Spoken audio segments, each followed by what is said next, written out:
And I'm glad that Mark is okay so far. It seems like he's functional. It seems like he's doing well. People started to recognize changes within his facial features. That guy's probably on, and it's not 100% shot. You could get it wrong.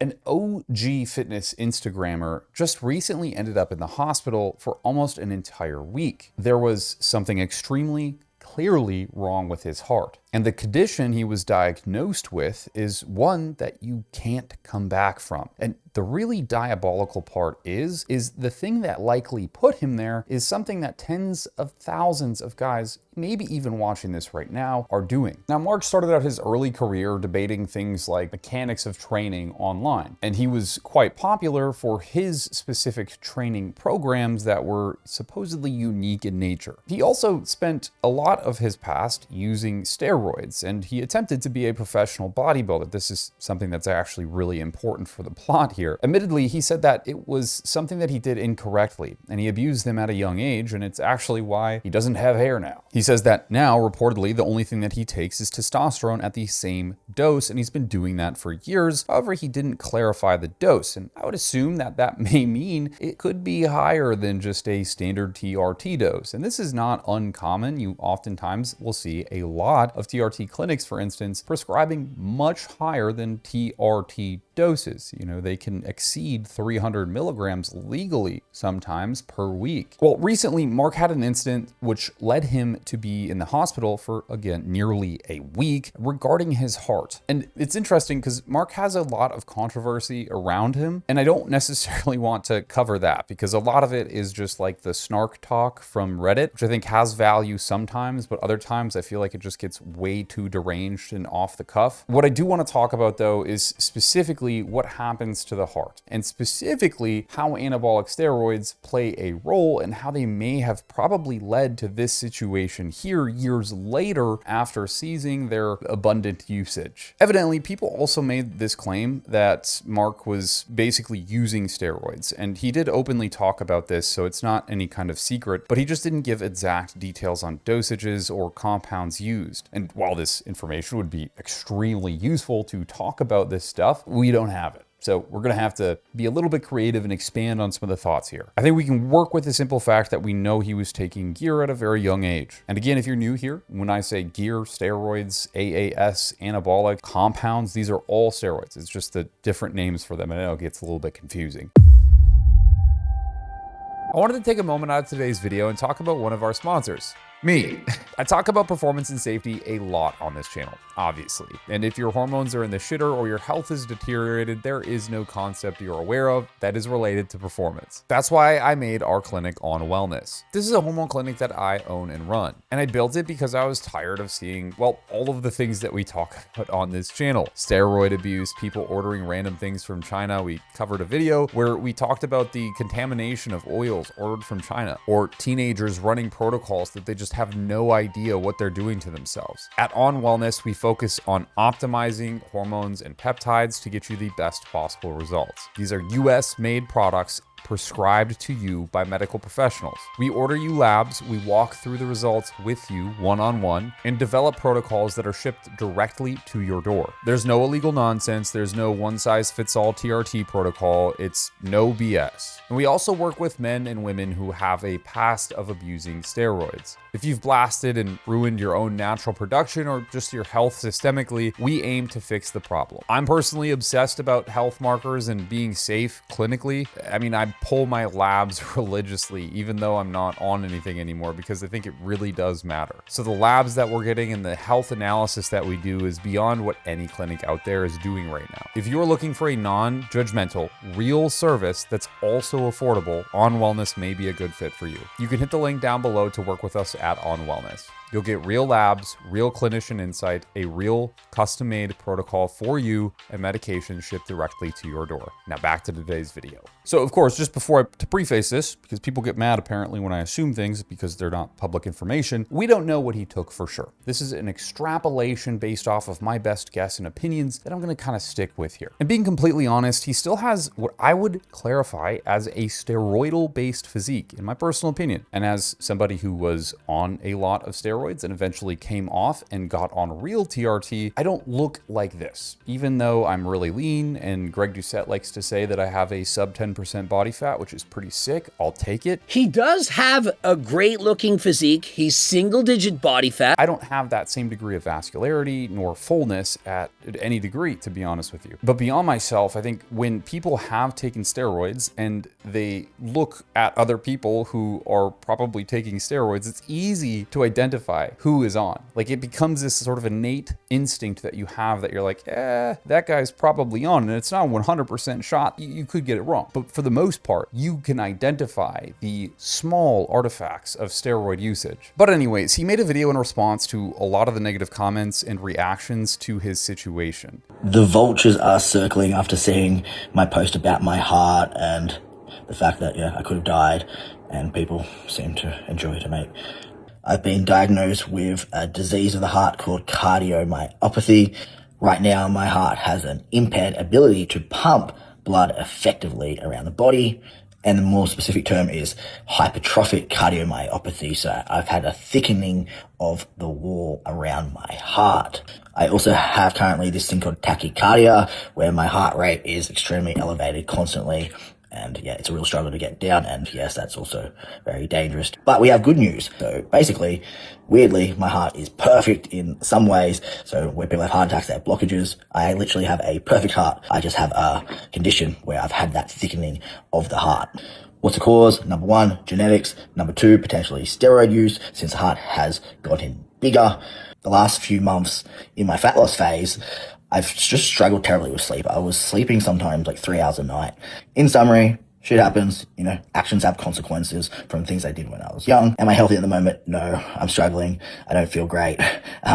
But I'm going to keep turning up as always. Got a lot of treatment, a lot of work to do over the next 6 months to a year for my heart. It's going to be an ongoing battle, but I'll get it done. And I did notice one interesting thing in this video, which was his eyes. And again, this is just me kind of extrapolating from what I'm seeing. They're constantly shifting around from left to right, which may be something of no correlation here. And that's just his innate behavior, but it does seem a bit odd. My head goes to stimulant usage, especially when we're talking about somebody that owns a pretty successful business, has multiple dozens of real estate ventures, and has a busy lifestyle, to say the absolute least. And I think it's evident because I myself favor this outcome, right? Like, stimulants are really great for productivity. It's just that you can easily delve far too deep into the side of stimulant abuse without even realizing it because it picks up so fast. And this is important, especially because of like heart rate modulation and various compounds affecting cardiac health. And I think tying that with prior usage of anabolic steroids could be another factor here. And we'll get to the contents of this video shortly, and I'll explain a bit of what his condition is and what it means for him, as well as what you should probably know, especially as a potential steroid user. However, it's also worth noting that people started to recognize changes within his facial features. He started looking a lot older whilst not being that much drastically leaner with a relatively short window of time. So I don't know necessarily what this could be. It very well could be a deficit, like an extreme calorie deficit, right? And maybe he was taking GLP-1s, and so it was much easier to be in an extreme calorie deficit, therefore kind of flattening out his features. And that would make sense. A lot of people speculated that he was taking drugs and methamphetamines and all this other bullshit. I don't know about that, but I would say that it's very likely that he was getting really, really lean for like an Hawaii trip that he had. And that was probably the conducive factor here to him looking so different. But there could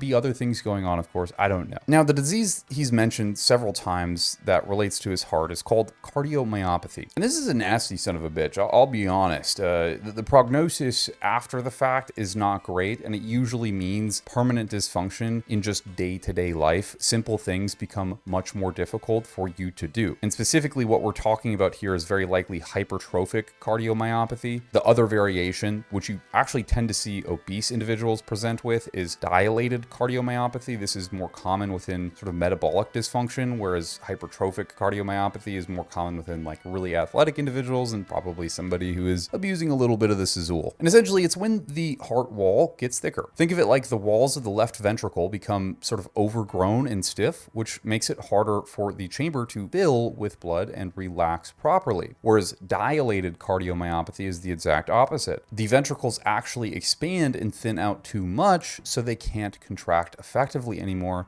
Both do essentially the same net outcome, which is they ruin pumping efficiency of your blood and therefore move the needle towards a very bad direction in terms of systemic health. Now, the mechanism in both cases involves fibrosis, scar tissue essentially, building up, inflammation, and myocardial injury. The heart tries to quickly compensate by increasing the heart rate and trying to flow more blood around your body. Essentially, the heart is trying to work harder to compensate for what it can't do. It also influences the renin-angiotensin-aldosterone system, which initially helps, but eventually accelerates the downward spiral. The RAS system, or the renin-angiotensin-aldosterone system, is something that we talk about a lot because it is the main mechanism in which androgens tend to influence and specifically cause more sodium retention, but also issues with the circulatory function, but also cardiac function generally. Now, direct androgen receptor activation on cardiac myocytes, essentially the heart has androgen receptors and these steroids bind to them and they trigger protein synthesis. And the myocytes are essentially muscle cells of the heart, if you will, right? They're where you signal for androgen activation and then you're building muscle essentially. However, in this context, it's not like your bicep where you're able to lift more. It actually is maladaptive and prevents your heart from working functionally. So it is non-functional tissue classified as such. Then those androgens express obviously an hyperactive renin-angiotensin-aldosterone system. So you elevate blood pressure directly and also trigger angiotensin II release, which actually also floods these cardiac myocytes with growth factors. At the end of the day, all of this promotes fibrosis, and that is just never a good thing for someone's heart. And this isn't me theorizing, this isn't me theory crafting, this is what happens when you're exposed to androgens. At a high dose, this is what is happening. You know, a lot of people like to get blood work when they're taking steroids, and they assume that, oh, I'm fine because my blood work is fine. You know what I mean? Like they just assume that, oh, because my CMP and my CBC panel is Gucci gang, I'm good. I can keep running. And I can even increase the dose because I'm so healthy. I'm a fucking bull in this bitch and I'm good. Let's do more trend. But the reality is you can't see this stuff. You know, blood work won't show you this stuff because it's not happening in serum. You have to get imaging done. You have to do a cardiac ultrasound, right? Or an echocardiogram and CT scans and such. Like, this is really the only way that you're going to be able to see this information as it's happening. And if you don't do that, you have no idea it's happening. And your blood work may look great on steroids, but it's not. And this is why, like, when we talk about teenagers like blasting steroids, I get so fucking pissed because it's like, bro, you got the most basic $60 blood panel and you're calling yourself healthy, and now you're going to blast more because of it. But the reality is you have no idea what's happening inside of your body, and it's deleterious to say the least because you're just blindly following through with the narrative of do more, get bigger, do more, get bigger, blah, blah, blah, blah, blah. And this is really the insidious part about it, is that similar to what we talked about with the oil boys, where they're injecting massive amounts of oil into their body, that effect will basically perspire in 10 years for them, right? 20 years for them. That's when they'll experience the downsides of doing that, right? Their muscles will start to die off to such a degree that it causes drastic damage within their renal function, but also their cardiac tissues, and strokes and lots of other problems develop from what they did earlier in life, even if they completely stopped. And the same is true about androgens. They basically lay the railroads for the train to come through, and now you're just kind of waiting for the train to come through. You can do some things to divert that railroad, but it's still going to be there in some capacity, right? And now your job is basically preventing risk while you age. Now, thankfully, Mark has what I assume to be very good healthcare. He's getting taken care of, but he does mention that he lacks a lot of ability now. It's hard for him to even just walk without running out of breath. And this is true because your heart at this state becomes so ineffective that you are exhausted from very basic activities. And you can't do things like bend over, for instance, or training, like weight training, resistance training. You have to do it very light and very moderate. Even if you want to go harder, it's not safe, and it could actually end your life if you push too hard in the gym. This is a condition that literally handicaps you for the rest of your life. Now, you can have recovery to some extent, but there is always going to be a deficit of function within cardiac tissue and a risk that is going to be there, especially if you overexert yourself. And the whole concept of really chasing bodybuilding, this is why I think it can be so dumb if you're not evaluating your future self. Like, if you're not doing some mental mapping of your life and what you want for yourself, because you could do these things at a young age and you think like, like, man, I'm gonna be an IFBB pro, I'm gonna get all these sponsors, I'm gonna get fucking huge, I'm gonna make tons of money, it's gonna be great. But then what really happens is you see that there is a very, very high selection bias within who is successful within this thing, right? Whether that's social media or bodybuilding. You could blast shit tons of gear, step on stage, and some Nigerian guy who's been training for 2 years naturally looks 10 times bigger than you do. And that's just the sport that we're in. It doesn't have to be Nigerian, but there is a very big correlation with Nigerians in the top levels of bodybuilding right now. Samson Dowda, have you seen that guy?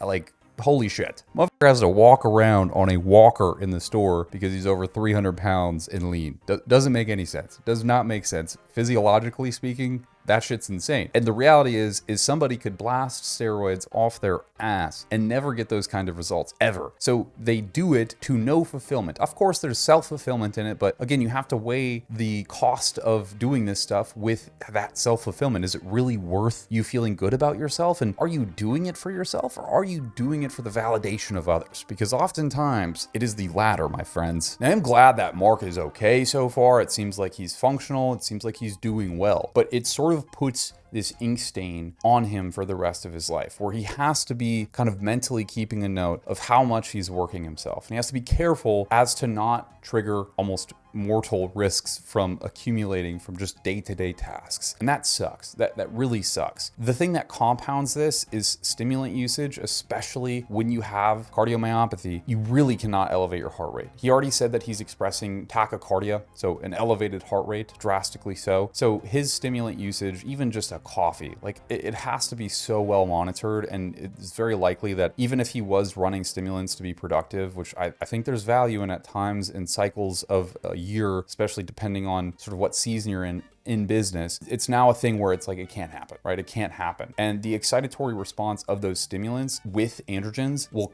absolutely compound and result in worse outcomes with his cardiac function. And so there's likely a mixture of things going on here. It maybe wasn't just steroids. It maybe wasn't just genetics. It maybe wasn't just stimulants, but maybe a sort of a symbiotic relationship between all of these things. But the reality is with bodybuilding is you are using all of these things for bodybuilding. Like, you're using stimulants to burn fat and stop thinking about food. You're using anabolics to build more muscle and stay leaner whilst having more muscle mass. And you are absolutely pushing buttons on genetics that you may predispose yourself, that you may have been predisposed to, congenitally speaking, or have familial hypercholesterolemia, for instance, but those don't necessarily express themselves when you're living a really robust and healthy lifestyle. So suddenly you start taking androgens and flipping switches on, and things go down a wrong path really quickly. Look, all this to be said, be careful, all right? There is a lot of risks involved to taking steroids and looking fucking jacked. It seems great on paper, and I